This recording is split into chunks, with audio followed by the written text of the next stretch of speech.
Good morning.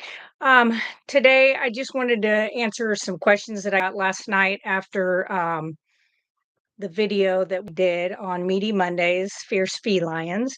So, my name is Laura Russell. I have been a nurse for over 21 years, and I've been carnivore over four, did keto for 28 prior to that. Um, so, I've been living what they call a restrictive lifestyle for a long time, and I'll be 53 in very short order. So I think I'm doing okay. So anyway, what I want to go over is I've had some people who asked, can't I stay eating, some of the whole foods, some of the different plants? And I always say you have to do what feels best for your body. But if you're doing those things and you're still having inflammation, you're still having joint stiffness, pain, any of those things, then I say eliminate and do either carnivore or lion, which is just ruminant meat, salt and water, which is what I that's how I eat. um, and then reintroduce something one thing at a time for a week, just like you would with your child when they're first starting to go to solids. You try one thing at a time so that you know if they have a reaction. Same thing is for you. So one thing that I will say that I found, because like I said, I did keto 28 years. The longer I was doing keto, about 26 years, our food supply definitely had been changing over that time. So, plants have been genetically modified, biohacked, engineered, whatever you want to call it, to be sweeter, to be more, resistant. And I understand it's resistant against bugs and weeds and stuff like that. But if it can kill those kinds of things, is it really something you want to put into your body? I do not. One of the other things that's kind of scary, and I fell into that for a time when I was on keto, was using like canola oil, um, cottonseed, what else? There was another one, sesame seed oil, stuff like that. And my inflammation was through the roof. So I want to go over seed oils. So that is because that's not coming from the meat of the plant. And when I say that, like your olive oil comes from the olives, not from its seed. Same with avocados. So, when it comes to seed oils, they're very oxidative, which just means um, they cause havoc to like cell membranes, cell walls. We don't have cell walls; we have membranes, not the walls, but the myelin sheath on your nerves. Um, I think it's very hard on the brain.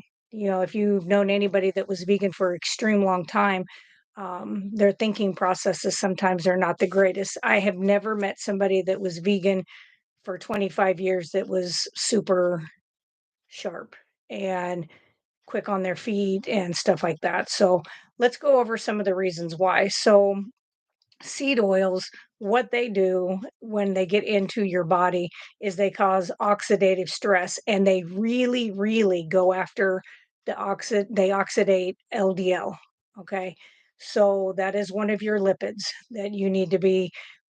I don't care how high my LDL is because I know the particle size. My particle size are large and fluffy.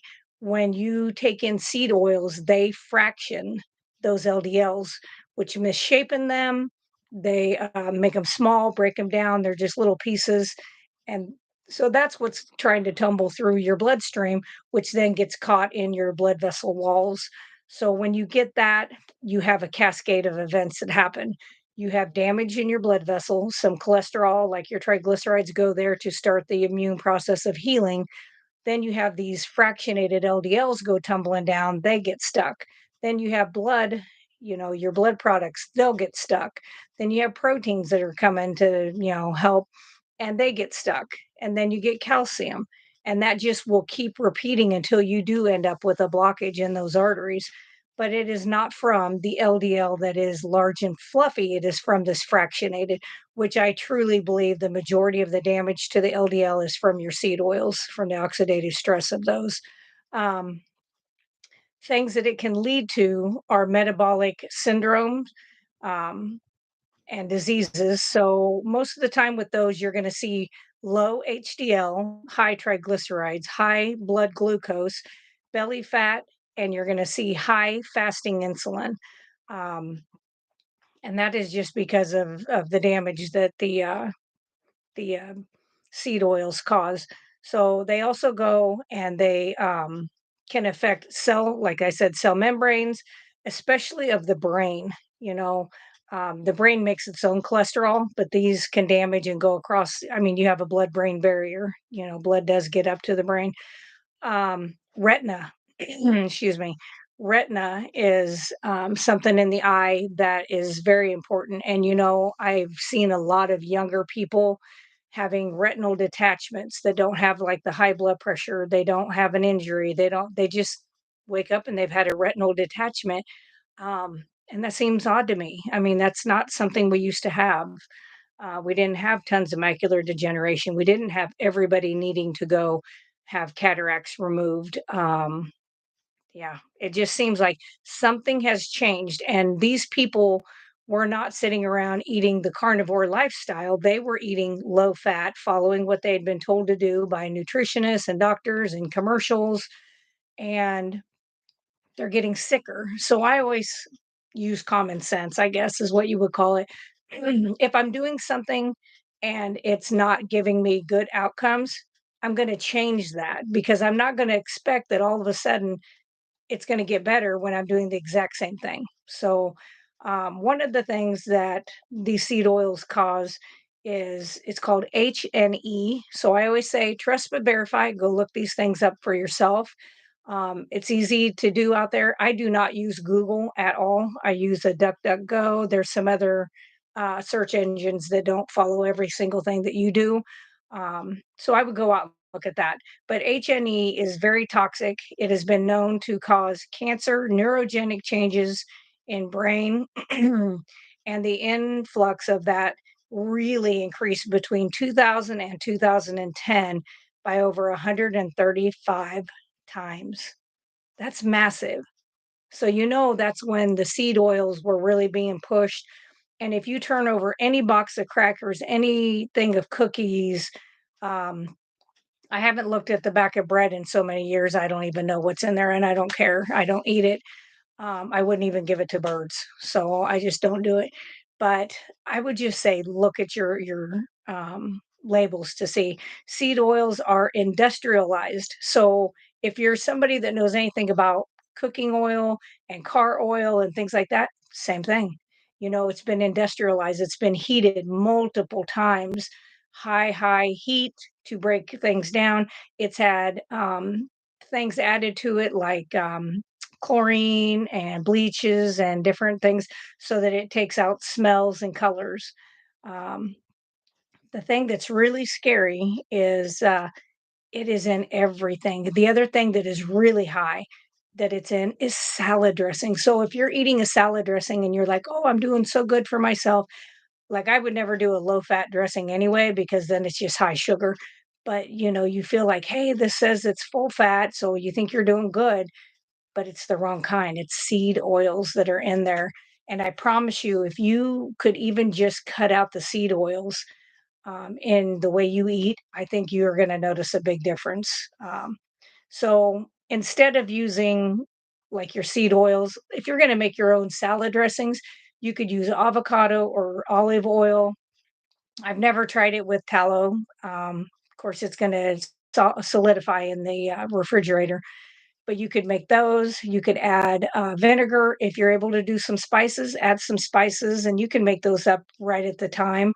Um, I had some keto videos. I don't know if you can even see them because my old Facebook was hacked in June. I had hundreds of videos up of where I'd made different types of spices that were keto friendly, so it had no maltodextrin, things like that. So I would say try to use butter for cooking, ghee, avocado, olive oil, tallow, or lard if you're doing cooking. If you're going out to a restaurant, ask them what they use. I'm always very nice to them. I don't go out very often because I like the way I cook my steak better than they do. But sometimes it's a convenience thing if you want to go out with your spouse. I would just say I always have butter in my purse. I literally have butter and my Redmond's real salt. And I have these little teeny box up there that has the little small Redmond salt. I put those in my purse and take them with me. So I would just say, take that with you. Ask, say, hey, can you use butter on the grill instead of, or the griddle instead of using seed oil? Because they all use seed oil. I don't know anybody. If you know of any restaurants that do not, especially chain restaurants, please put that in the comments because that would be good for people to know. Restaurants right now that were surveyed, over 90% use the seed oils. So, and seed oils also have a very high omega 6 to 3 ratio, which is dangerous. You need to have higher omega 3s. So, there was a study done, it was called the Finnish Mental Health Study. It showed seed oils were good for you. This wasn't a randomized study. Participants were of various ages. Some smoked, some didn't, some followed a specific diet, some were on American diet. Um, the only thing they did is they removed the trans fats in that study. Another study was Los Angeles Veteran Study. The study showed decrease in cholesterol by 13%. That's great, except that it showed zero correlation with lowering heart disease, heart attacks, or strokes. So even though they were able to lower your cholesterol, it did not give you a longer lifespan. It did not give you healthier lifespan. Their cholesterol starts all of your sex hormones, the majority of your hormones in your body, cell membranes, good for the brain, good for your myelin sheath, which is around your nerves. So if you are somebody who understands spark plug wires, basically that's exactly that coating that's over those wires is what our myelin sheath is. And those do get oxidized as we age, as we eat, as we breathe, drink, whatever. Smoke that you're around or you're smoking oxidizes those things. And you need that good cholesterol to go out and do its job. So I would say definitely read labels if you can, make your own salad dressing. Um, yeah, the omega 6 ratio was 1 to 1 in most salad dressings, which is, like I said, you want your omega 3s to be higher than your sixes. Um, the fatty acids were 311 to 1 in the seed oils. So you need to increase your omega 3s. So cod liver oil, cod livers, if you like those, red meat, fish oil, all of these have been promoted um, as being healthy. I do a fish oil. I do a cod liver, I should say, fish oil every day. I am a carnivore over 4 years. I do still do magnesium. I do K2D3. Not saying that everybody has to. That's what I do. That is what I feel has done the best for me. So I continue to do that. I've had people come at me saying, well, if you're eating the perfect diet, you don't have to supplement. The problem being is like where I live, the animals are mostly grass fed, but they're given grain. So their grain is depleted of those things. The ground here has been farmed and farmed and farmed. So I don't believe for 1 minute that it has the same mineral vitamin contents coming up through the ground into the grass that they eat as it did 150 years ago. I don't believe that. I think it's been stripped too many times. So that's where I feel like I need that. If I didn't have those symptoms of being depleted in those, I wouldn't have started them, but I did because I find benefit. So take that neither here nor there. It's just going to be whatever works with you. Um, the other thing, I worked in a food factory. The amount of seed oils that is in the processed foods is crazy. Baby food and formula, extremely high. And I'm not mom shaming if somebody cannot breastfeed, but there are other alternatives that are healthy. I was put on a goat's milk many 51 and a half years ago. Um, so, I mean, there are other opportunities that you can use. So, trying to think if there was anything else that I needed to go over. Yeah, a lot of the reason that they in 2015, a lot of the reason that they added so many seed oils and things to our products is because it did increase shelf life. So your omega-6 fatty acids increase shelf life. So that's why they do it. But with that, just know that ingesting things with seed oils will absolutely increase your HDL. It will fractionate and break and make small particles of your LDL, causes inflammation, tendon issues. We're seeing extremely high in this. And then they give you a statin, which also can cause tendinopathy. So, um, yeah, very scary. So, just I would say be smart. Try to read your ingredient labels on your foods.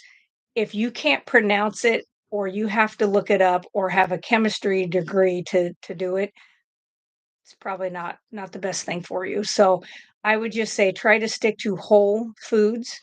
Um, and be mindful of what you're putting in because your body is just like your car. You're not going to go out and put the junkiest gas in your car to run and expect it to run at optimal peak performance. You're not going to have that happen. So our bodies are the same way. Um, so that's all I really have to say on that. Like I said, I had somebody reach out and ask about um, why, we think it's so bad for these seed oils. So, and it's very easy. You can go out there and look up a lot of these studies that were done.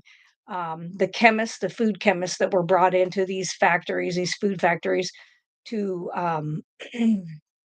alter our food. Um, so it's pretty interesting. It's a quite a rabbit hole to go down. So anyway, I'm gonna go. I gotta get to work, see patients today. Hopefully it's not negative 17 like it was the other day. So you guys have a wonderful day. Please like, share, subscribe, hit the notification bell if there's things that you want to see on here. Leave it in the comments. My email is in my description. You can send me an email if you have private questions you don't want to put out on here. That's fine. I always answer those within 24 hours. So, other than that, I always say meet, heat, eat, and repeat. Have a good day.